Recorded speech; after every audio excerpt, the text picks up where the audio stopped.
আমার মতো কে কে ভর্তা লাভার আছেন বলুন তো। আসসালামু আলাইকুম, ওয়েলকাম করছি আমার নতুন আরেকটি ভিডিওতে। কেমন আছেন সবাই? আশা করি ভালো আছেন। আমি আল্লাহর রহমতে ভালো আছি। আজকে আপনাদের সামনে ভিন্নধর্মী একটা ভর্তার রেসিপি শেয়ার করতে যাচ্ছি। এই ভর্তাটা যদি আপনি একবার বানিয়ে ভাতের সাথে খেয়ে দেখেন তাহলে একদম স্বাদ ভুলতে পারবেন না। এক প্লেট ভাত নিমিষেই একটি মাত্র ভর্তা দিয়ে শেষ করা যাবে। আমি তো খেয়ে পুরাই ফিদা। এর আগে আমি কখনো ওভাবে খাইনি।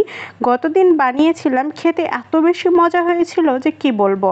তো এতই যখন মজা হয়েছে তখন ভাবলাম আমার ভিউয়ার্সদের সাথে এই ভর্তা রেসিপিটি শেয়ার করি।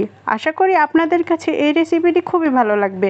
আমার কাছে তো খুবই ভালো লেগেছে এবং যখন হাতে একদমই টাইম থাকবে না তখন এই ভর্তাটি বানিয়ে ভাতের সাথে খেয়ে একদম আপনাদের কর্মস্থলে চলে যেতে পারবেন। একদমই কম টাইম লাগবে। চলেন তাহলে রেসিপিতে যাওয়া যাক। রেসিপিটি বানানোর জন্য প্রথমে প্যানে আমি সরিষার তেল দিয়ে দিয়েছি। সরিষার তেলটা যখন গরম হয়ে আসবে তখন আমি এখানে 5টা কুমড়োর বড়ি দিয়ে দিয়েছি।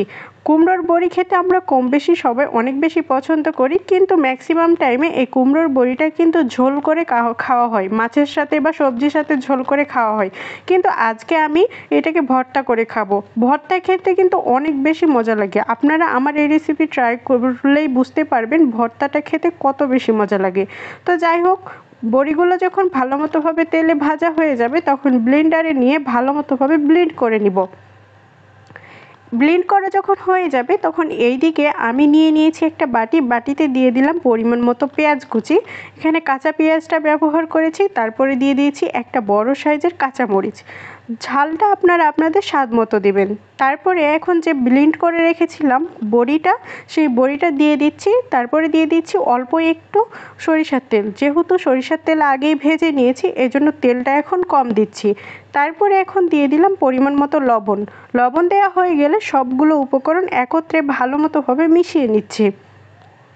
অনেক সময় সকালবেলা কিন্তু আমাদের হাতে একদমই টাইম থাকে না, তখন আপনারা চাইলে ভাত বসিয়ে শুধুমাত্র এই ভর্তাটা দিয়ে ভাত খেয়ে স্কুল কলেজ বা আপনাদের যে কোনো কর্মস্থলে যেতে পারবেন।